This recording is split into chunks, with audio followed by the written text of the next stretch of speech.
Welcome back to Sports Therapy. Once again, it's been an incredible show so far with a bunch of guests. It was great to have Adam on just a few minutes ago to talk Tar Heel basketball as he was down in Houston at the Final Four. I had Grant on earlier to talk about his new job he just accepted with the Kansas City Royals this summer, looking at player development in the DR.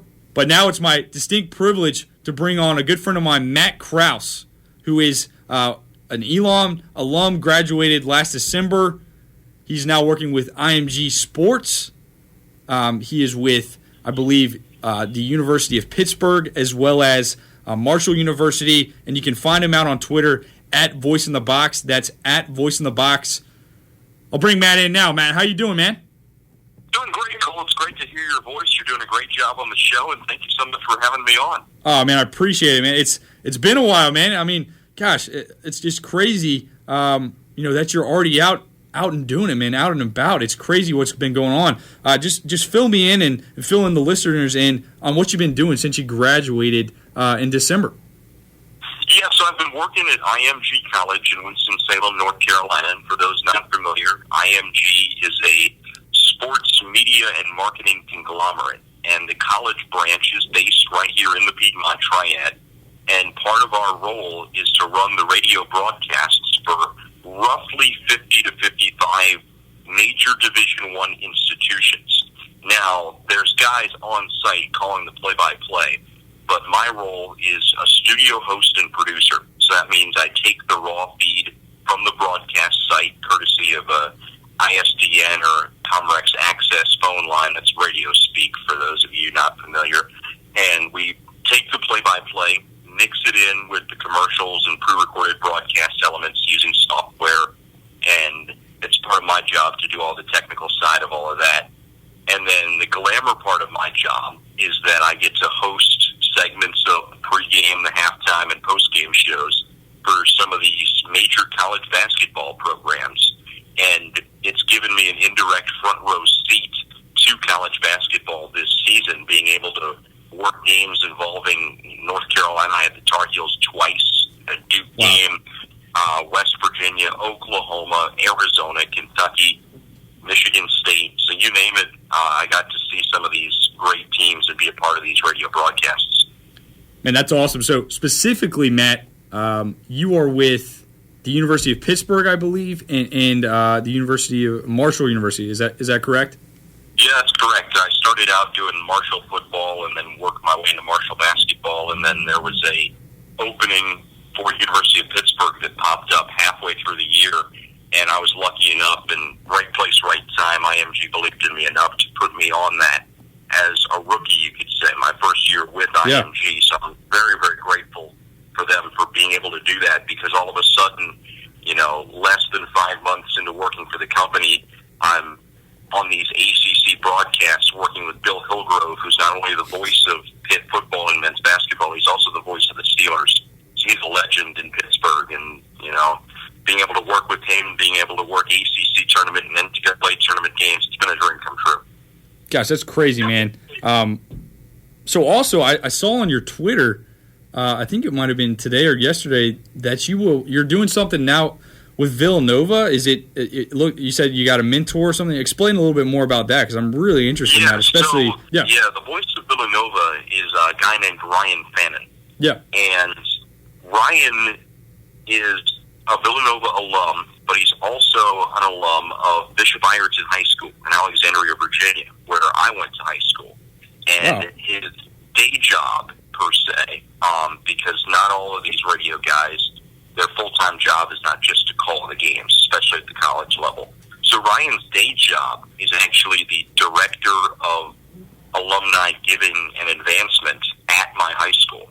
Wow. And I was able to meet him actually first through the local college summer baseball team in Alexandria, which is right outside of D.C., when I was a rising freshman in high school. And I told him I wanted to call games, and he basically started me out on a path where you got to move up. So I started with this college summer baseball team, running the scoreboard, and got to be the PA announcer, and then eventually got to call games on internet radio with 10 people listening, but still, it's the way to start. And I got to do that at age 16, which was really, really cool.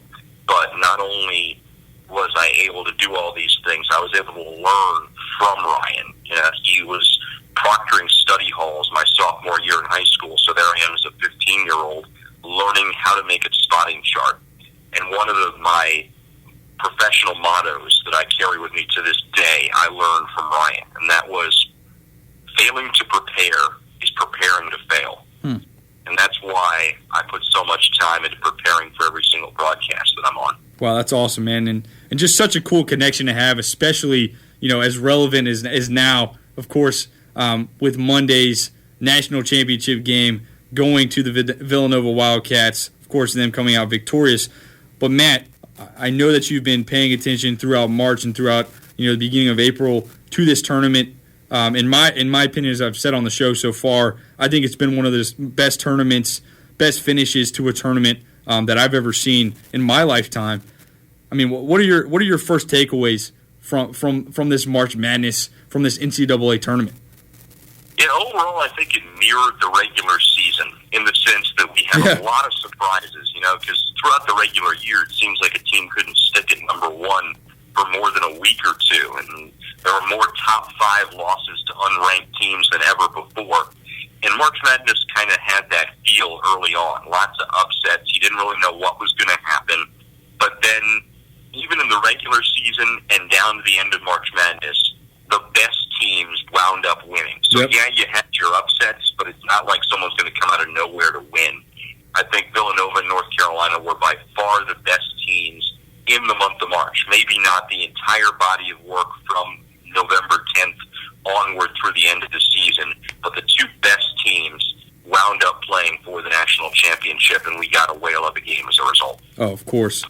But, I mean, just from a term, just from the aspect of upsets, of course, we see it every year. I mean, it's not like, oh, man, wow, there was an upset. We've never seen that before in the tournament. And that's what makes this tournament so great, is every year we see, these lower seed, no-name, mid-major teams come out and make big games, big victories over, massive major conference teams. But I'll give you a few games, and I want to know, I mean, of course, Michigan State's upset loss to Middle Tennessee State. I mean, that was maybe one of the biggest upsets in NCAA history. Everybody and their mom had Michigan State, playing in the Final Four in their bracket, and I think it was like 23% of ESPN over the 7 million ESPN brackets. 23% of those brackets had them winning it all. But to see Middle Tennessee State, nobody's watched them this year really, go out and beat Michigan State, who everybody had such high hopes on. A lot of people thought they had gotten snubbed from a 1 seed, especially winning out in the Big Ten. But a game like that, okay, Matt, just an incredible game there. And then you got Northern Iowa stunning Texas on that half-court buzzer beater at the end. Just the list goes on from games that just blew my mind. But, what were your reactions to that when you were watching it? Well, it's funny you said no one watched Middle Tennessee State. Middle Tennessee is actually a member of Conference USA, which Marshall is a member of. So we played them 3 times, twice in the regular season, once in the conference tournament. So I had seen them, was very familiar with their entire roster, the way that they play and whatnot. And full disclosure, I had Michigan State as my national champion because I wasn't gutsy enough to pick Middle Tennessee. But I knew that Middle Tennessee was playing their best basketball coming into that tournament. So I wasn't as shocked as the general public knowing Middle Tennessee and what they were capable of, because the first time they played Marshall this year, late January in Huntington, Marshall blew them out of the building. And Middle Tennessee's coach, Kermit Davis, called 3 of his 4 timeouts before halftime. It was just not a good night for the Blue Raiders at all. Second game in Murfreesboro, a lot more even. Middle Tennessee wound up winning, and then played them again in the Conference USA semifinals. Middle Tennessee shot 80% in the second half. They could not miss from 3, could not miss down low. So I knew that they're capable of shooting this big number. And in a sense, the Conference USA semifinal game mirrored the Michigan State game and how Middle Tennessee attacked it and how they were able to pull off the victory. So I wasn't as surprised there. Still very happy for Middle Tennessee and, didn't expect it to happen, but sure enough it did. And Northern Iowa, gosh, what a story for them. I don't know how you can possibly go from being a team that beats Carolina in November, struggles in conference play, pulls out one of the most dramatic wins in tournament history, and then goes and blows what was a 12-point lead in the final minute. I saw some reaction on Twitter. It said, there's going to be a 30 for 30 one day about Northern Iowa's weekend. The elation to heartbreak in the span of 2 games. No, I mean, it was unbelievable, Matt. I mean, they went and, of course, against Texas, hit that half-court shot. Just craziness. Of course, March Madness, this is ridiculous. But then against A&M, as you just said, they blew a 12-point lead in the last 35 seconds of the game. Matt, I'm pretty sure, I mean, you're a basketball guy. You know basketball well. I'm pretty sure if you're the coach of Northern Iowa, right, your team's got the ball. You were up 12 points, okay, with 35 seconds to go. I'm pretty sure you got about a 99.9 to 100 bajillion% chance that you're going to win that game. I mean, it is nearly impossible for a team to score that amount of points in that amount of time. But guess what, Matt? It happened. Anything that could go wrong went wrong for Northern Iowa, and it happened. And let's not discredit A&M. I mean, they had to do everything right. But still, that probably stuck out to me as the craziest just series of events in terms of a game this March. Absolutely. I mean, Northern Iowa all of a sudden couldn't inbound to the basketball. They had so many chances. All they had to do was get it in and get fouled. Yet A&M kept coming up with steals. Northern Iowa inbounded it into the corner. A&M ran a trap double team, and next thing you know, Northern Iowa was trying to fling the ball away, and A&M comes up with a steal. It was just a total breakdown in X's and O's and execution for Northern Iowa. Yeah, and so now let's get a little bit more into Monday night. Of course, it was an incredible national championship game between the Tar Heels, the Wildcats.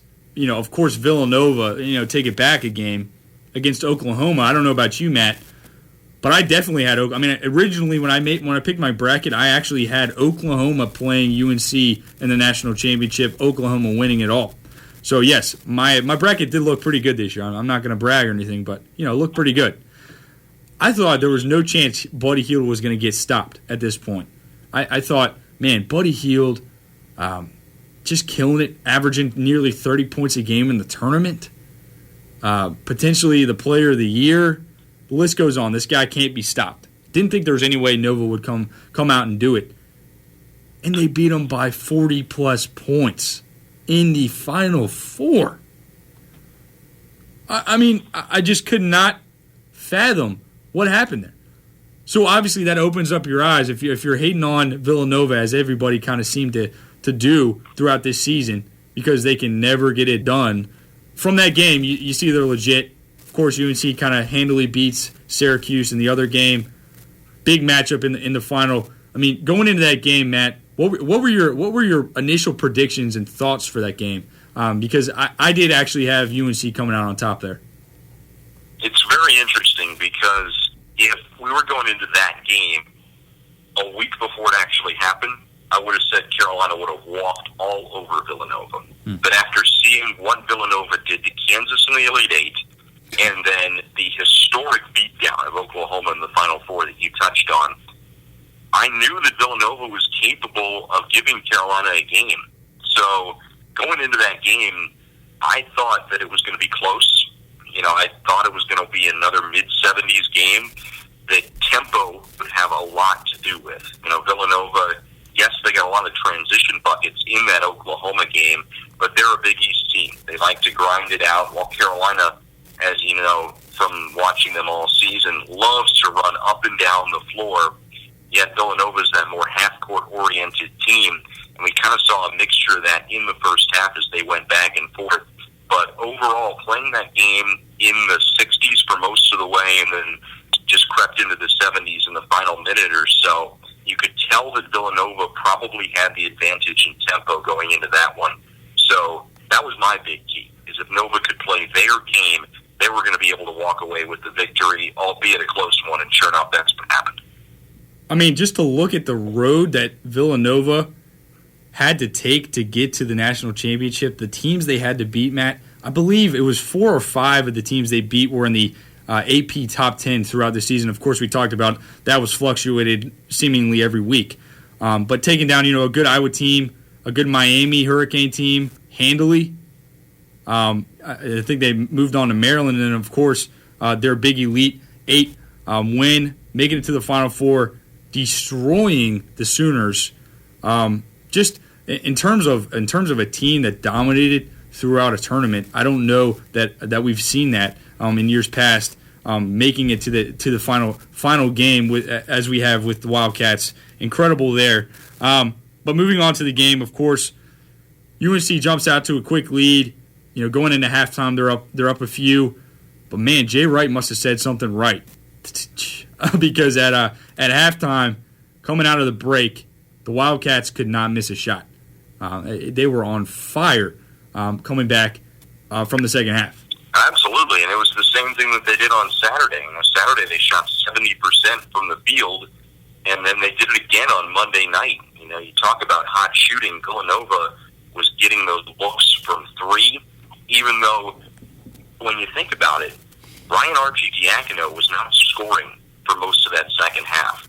It was Chris Jenkins. Yep. It was Phil Booth having the game of his life off of the bench for Villanova. And when you factor in the Arcidiacono, just being a floor general and not scoring very much, it's even more remarkable what they did in terms of not being able to let Carolina pull away, because there were a couple of times where Carolina could have pulled away. And Cole, I think looking back on the game, you talked about what Jay Wright might have said at halftime.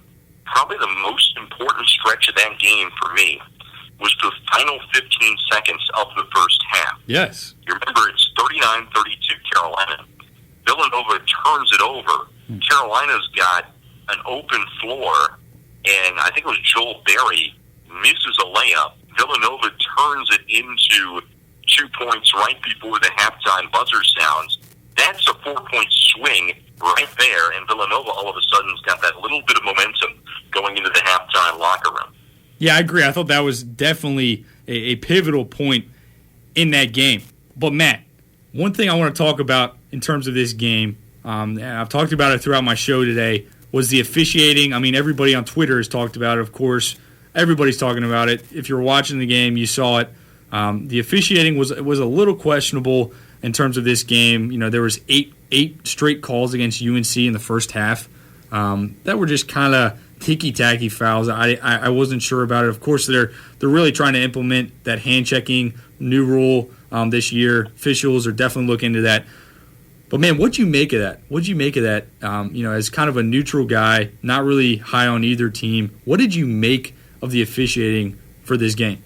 I think college basketball is the hardest sport to officiate, because when you look at officiating basketball, it's so subjective as to what's a foul and what's not these days, what's incidental contact and what's not. So naturally, when you've got a big game like this one, the biggest game of the season, the officials are going to be in the spotlight, because fans of both teams are going to say, oh, they're conspiring against us for this and that. Newsflash to Carolina fans, newsflash to Villanova fans. The referees do not care who you pull for and who is going to win this game. Now, do I think that there were some calls that were a little bit questionable? Absolutely. Going down the stretch in the final minutes, there's a loose ball. Villanova's Jalen Brunson dove for it, and right behind him diving for the ball was Kennedy Meeks. And Meeks made contact with Brunson's back. It wasn't a particularly hard foul, given that it was a dive for the ball. Yeah, just But aggressive. still, they called a foul on Meeks on that play, and that was a little bit weird to me. But other than that, it was just another adventure in the world that is officiating college basketball. Yeah, I mean, you can't harp too much on these guys. They are paid to officiate. That's what their job label says, of course. But I just thought, on this high of a stage, you got to let the boys play somewhat. And I didn't love it. I didn't love seeing it. And if you're going to call it both ways, obviously. But still, at the end of the day, the officials do not determine the final outcome. They might have a minor impact on it in terms of, Villanova getting to the line, for example, and getting to shoot one-on-ones, as they are one of the best free throw shooting teams throughout the nation, throughout the season, and throughout the tournament. That does have a little bit of an impact. But still, I think you got to let them play. Now, Matt, I got a question for you. Of course, we talked about it. Villanova's stretch of victories to get to this point, to win it all, unbelievable. Do you think they finally have earned the credit they deserve now for doing that? Or did UNC blow it? Was it UNC's game to lose? No. Villanova deserves all the credit in the world. And credit me as one of the doubters. You look at them, they're playing in the new Big East. Is that a strong power conference? I kept waiting for them to meet a dose of ACC reality or Big 12 reality or Big 10 reality, and it never happened. They rolled over Iowa by 19. They rolled over Miami by 23. And the Oklahoma game proved to me and to pretty much anyone else that Villanova is absolutely to be considered as a power team, and they were capable of hanging with UNC, and they did more than just hang with UNC. Their defense in the second half was phenomenal, completely shutting off the post for much of that half. They shut down Justin Jackson, shut down Joel Berry for most of the half, and then, as we've talked about a lot, they seemingly couldn't miss from the field. Villanova absolutely won that game. They executed their game plan to a T, and it proved that Carolina was mortal. At the end of the day, Villanova executed everything they had to do and knew Carolina was beatable, and they absolutely did that. Now, Matt, what was your reaction to the final 10 seconds of that game? Because you saw Marcus Page just throw an emphatic, just absolutely terrible look of a shot from beyond the arc, contested, off balance with one hand, really, and it goes in with 4.7 seconds to go. Carolina's tied now. Everybody's saying we're going to overtime. Oh my gosh, this is crazy because Villanova completely outplayed them in this game. And then, matter of seconds later, Chris Jenkins, the unsung hero of the night, gets the ball as time expires from Arcidiacono, drills it at the buzzer beyond the arc, and they win. I mean, what were you thinking? What were your reactions in those 10 seconds? Going into the 10 seconds, Carolina was chipping away. Villanova was the team that had the 10-point lead coming down the stretch. And then Carolina got it close to that 3-point game. And based off of the foul situation for Villanova, Jenkins had 4 fouls. Carolina was a little bit better off in that regard. And Carolina is a big momentum team. You've seen them go on runs at points this season to bury opponents. And I got the feeling going into those 10 seconds that if the game somehow wound up in overtime, Carolina might run away with it. That Villanova needed to win the game right there, right then. So then you get Marcus Page coming up the floor. And here's a guy that, in the grand scheme of things, has really struggled his senior year. He's battled injuries, some poor shooting numbers, no longer a star on that Carolina team, yet he's had a great tournament. He really blossomed into his own in this tournament, given the season that he's had. Yeah. And he's a guy that's so likable, you want to feel good for him. And sure enough, he hits one of the craziest shots in NCAA tournament history. But, when I saw that shot go in, it was, oh my goodness, but there's still 4.7 seconds left to go.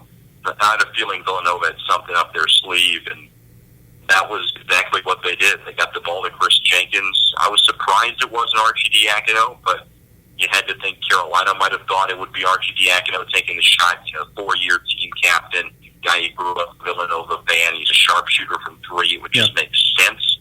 But then Jenkins, a big man who can shoot the 3, simply trailed the play and hit one of the most memorable shots in sports history.